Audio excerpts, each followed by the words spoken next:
بسم اللہ الرحمن الرحیم۔ ہم پڑھ رہے ہیں برِ صغیر میں مسلمانوں کا نظام تعلیم، اور اس میں آج ہمارا ٹاپک ہے مسلمانوں نے جو نظام تعلیم متعارف کروایا، اس میں انہوں نے طریقے کون کون سے استعمال کیے تھے پڑھانے کے، یعنی طریقہ تدریس۔ اب چونکہ ہم نے مدارج پڑھے ہیں کہ ٹوٹل 3 درجے تھے جس میں ان کو تعلیم دی جاتی تھی بچوں کو، تو پہلا درجہ ابتدائی درجہ کہلاتا ہے۔ اس میں کیا تدریسی طریقہ استعمال ہوتا تھا؟ اس میں یہ جو ابتدائی تعلیم تھی بچوں کو چونکہ مکاتب میں دی جاتی تھی، تو اس میں عام طور پر مسلمان بچوں کو تعلیم دینے کے لیے اس کا جو آغاز تھا وہ رسم بسم اللہ سے ہوتا تھا۔ اب رسم بسم اللہ کیا ہوتی ہے؟ ہر مسلمان گھرانے کی ایک قسم کی کیا باقاعدہ تقریب بن گئی تھی۔ اس میں جب بچے کی عمر 4 سال ہوتی تھی، اب یہاں پہ پراپر لکھا ہوا ہے 4 سال 4 ماہ اور 4 دن، تو ایک تقریب منعقد کی جاتی تھی جہاں استاد جو ہے وہ بچے کو پہلی سورہ بسم اللہ الرحمن الرحیم پڑھاتا تھا اور سورہ الگ کی ابتدائی آیات اور سورہ فاتحہ پڑھا کر اپنی شاگردی میں لے لیتا تھا۔ اسے کہتے ہیں رسم بسم اللہ، ٹھیک ہے۔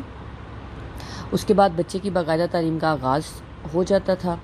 بچوں کو پھر جب اپنی شاگردی میں استاد لے لیتا تھا تو ان کو مکاتب میں حروف اور شکلوں کی پہچان کرواتے تھے۔ پھر اس کے بعد حروف ملا کر پڑھنے کی مشق کرائی جاتی تھی۔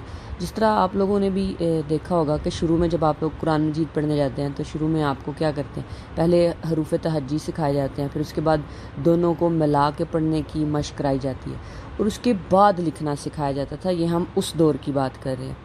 لیکن جو جلال الدین محمد اکبر تھا، اس نے بجائے اس کے کہ پہلے سٹارٹ پڑھائی جائے اور اس کے بعد لکھنا سکھایا جائے، اس نے ان دونوں کو اکٹھا کر کے یہ طریقہ نکالا کہ دونوں کو اکٹھا کر کے سکھایا جائے۔ اکٹھا دونوں کو، کس کو؟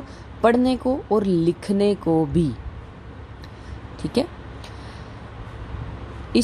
جب بچے مسلسل مشق سے پڑھنے اور لکھنے میں مہارت حاصل کر لیتے تو پھر ان کو اگلے درجے میں ترقی دے دی جاتی تھی۔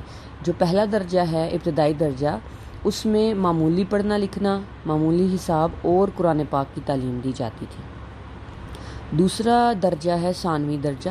اس میں کون سا طریقہ استعمال کیا جاتا تھا؟ جب ابتدائی درجہ بچہ پاس کر لیتا تھا، اس کی روانی ہو جاتی تھی پڑھنے میں بھی اور لکھنے میں بھی، اور قرآن مجید بھی وہ مکمل کر لیتا تھا، تب مدرسے اس مقصد کے لیے استعمال کیے جاتے تھے۔ ابتدائی درجہ جو ہے وہ مکاتب میں مکمل کیا جاتا تھا، ثانوی درجہ جو ہے وہ مدارس میں مکمل کیا جاتا تھا۔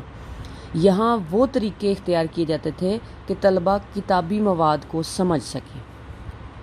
اب اس دور میں یعنی ثانوی درجے میں جو طریقے استعمال کیے جاتے تھے وہ 3 تھے۔ پہلا تھا کتابی طریقہ جو کتاب ہے اس کا کچھ حصہ خود پڑھنا اور بعد میں ایک طالب علم پڑھتا تھا۔ تلفظ درست کرایا جاتا تھا، جو مشکل الفاظ تھے ان کے معنی بتائے جاتے تھے، جو بات پھر طلباء کی سمجھ میں نہیں آتی تھی وہ بچے جو ہیں وہ پوچھ لیتے تھے استاد سے۔ پھر بچوں کو گھر سے مطالعہ کرنے کے لیے بھی دیا جاتا تھا۔ یہ طریقہ استعمال کیا جاتا تھا۔ یا تقریری طریقہ ہوتا ہے لیکچر میتھڈ، کہ ایک ٹاپک پہ مختلف مواد اکٹھا کر کے استاد بچوں تک پہنچاتا تھا۔ بچے تقریر سننے کے ساتھ ساتھ اہم جو پوائنٹس تھے وہ نوٹ کر لیتے تھے اور اپنے پاس لکھتے جاتے تھے۔ جہاں پہ ان کو مشکل لگتی تھی وہ بھی نوٹ کر لیتے تھے۔ جب تقریر ختم ہو جاتی تھی تو تب ان سے سوال پوچھ لیے جاتے تھے اور پھر ان کو جواب دیے جاتے تھے۔ یہ طریقہ بھی اہم مانا جاتا تھا۔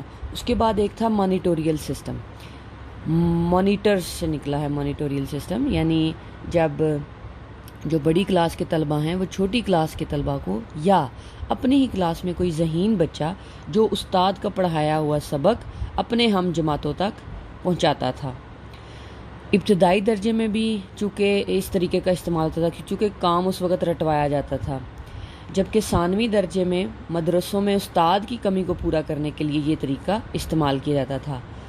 جو مانیٹر ہوتا تھا اس کو معید کہتے تھے۔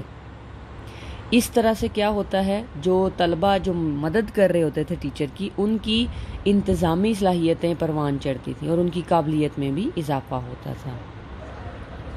اب ہیں اعلیٰ درجوں کے تدریسی طریقے، یعنی جو اعلیٰ درجہ تھا اس میں کون سا طریقہ استعمال ہوتا تھا پڑھانے کے لیے. چونکہ اعلیٰ درجے پہ صرف وہی طلبہ جاتے تھے جن کا پڑھنے پڑھانے تحقیق کی طرف زیادہ رجحان ہوتا تھا اور اعلیٰ ذہانت کے مالک ہوتے تھے، تو اس لیول کا پڑھانا بھی اس لیول کا ہوتا تھا. بحث و مباحثے کا طریقہ استعمال کیا جاتا تھا. بحث یہ وہ والی بحث نہیں ہے جو آج کل ہم کرتے ہیں لڑنے کے وقت، بحث برائے بحث فضول میں. یہ وہ بحث ہوتی تھی جس میں اساتذہ اور طلبہ دونوں مل کے کسی ایک ٹاپک پہ اپنا نالج اکٹھا کرتے تھے، مختلف کتابیں پڑھتے، مختلف لوگوں سے باتیں کرتے، ان سے پوچھتے، پھر کلاس میں جماعت کے دوران مباحثہ کا طریقہ استعمال کیا جاتا.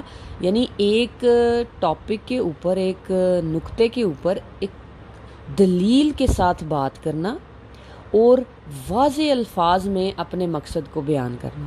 پھر یہ والی جو بحث تھی وہ طویل چلتی رہتی. جتنا علم اور فہم زیادہ ہوتا کسی بچے کا، اتنا ہی اساتذہ اس میں دلچسپی لیتے اور ہم عصر علماء بھی اس میں شرکت اختیار کرتے تھے. ہم عصر علماء اس دور کے عالم جس سے مباحثوں کا معیار مزید بلند ہوتا تھا. بعض اوقات یہ بحثیں لڑائی جھگڑے بھی بن جاتے تھے، لیکن اور غلط نظریات بھی لوگوں تک پہنچتے تھے، لیکن بہرحال یہ بہت اہم طریقہ تھا. اور دوسرا طریقہ استعمال ہوتا تھا گہرے مطالعے کا طریقہ. گہرے مطالعے کا طریقہ کہتے ہیں کہ کسی ایک موضوع کے اوپر، یہ جس طرح آپ کہہ لیں آج کے دور میں پی ایچ ڈی ہوتی ہے نا، کسی ایک ٹاپک کے اوپر تحقیق کرنا کہ مسئلہ کیا ہے، نکلا کہاں سے ہے، آئے گا کیسے، حل کیسے ہوگا، کون سی چیز کو ہم استعمال کریں گے تو یہ ہمارا مسئلہ حل ہو جائے گا. ٹھیک ہے، تو جو بھی مسائل لگاتار کوشش کے باوجود حل نہیں ہوتے تھے، ان کے حل کے لیے گہرے مطالعے کے طریقے کو استعمال کیا جاتا تھا اور اس سے رہنمائی حاصل کی جاتی تھی.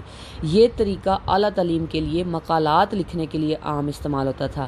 مقالات مطلب تھیسس، ایک ایسا مقالہ، ایک ایسی ڈیٹیلڈ ڈسکشن کسی مسئلے کے بارے میں کہ اس کا حل ہمیں مل جائے.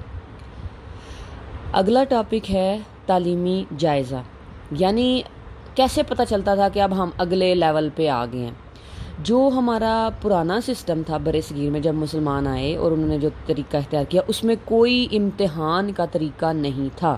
جب ایک بچہ ایک درجے کا نصاب مکمل کر لیتا تھا تو وہ اگلے درجے پہ پہنچ جاتا تھا. اب یہ ضروری نہیں تھا کہ ایک ٹائم پہ اگر 10 بچے تو 10 کے 10 اگلے درجے پہ پہنچ گئے. نہیں، جو بچہ اگر زیادہ ذہانت کا مالک ہے وہ یاد اچھی طرح سے کر لیتا ہے. چونکہ یہ سب سے بڑی خامی تھی ہمارے اسلامی نظام تعلیم کی کہ رٹا لگوایا جاتا تھا، تو جو رٹے میں اچھا ہوتا تھا وہ اگلے درجے میں چلا جاتا تھا. اس طرح بچے جو آج کل کے ہوتے ہیں نا کہ ہم فیل ہو گئے ہیں، ہماری سپلی آ گئی ہے، وہ چیز نہیں ہوتی تھی. تو بچے شرمندگی سے بات چاہتے تھے.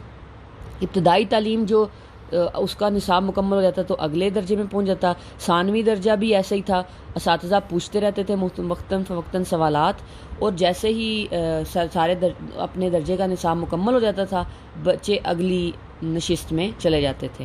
اعلیٰ درجے کے لیے بھی مباحثے، مذاکرے، مناظرے، یہ 3 طریقے استعمال ہوتے تھے. جب عہد مغلیہ سٹارٹ ہوا اور چل رہا تھا، مغلیہ دور تھا، تو یورپی اقوام اس وقت ہندوستان میں آ چکی تھی اور انہوں نے اپنی مشنری تعلیم دینا شروع کر دی تھی. مشنری تعلیم وہ اپنی عیسائیت کی تبلیغ کرتے تھے. اس دور میں مسلمان جو حکمران تھے، اس میں کہہ لیں نواب محمد عادل شاہ نے اپنے علاقے میں مدرسوں کے سالانہ امتحان شروع کیے تھے، تھوڑے کہیں صرف اپنے علاقے میں. اور یا کہہ لیں اورنگزیب عالمگیر، اس نے ایک تجربہ کیا تھا ماہانہ امتحانات کا. بس اس کے علاوہ اگر ہم دیکھیں تو ہمیں کہیں بھی تعلیمی جائزہ یا امتحان کے بارے میں کچھ بھی تاریخ میں نہیں ملتا.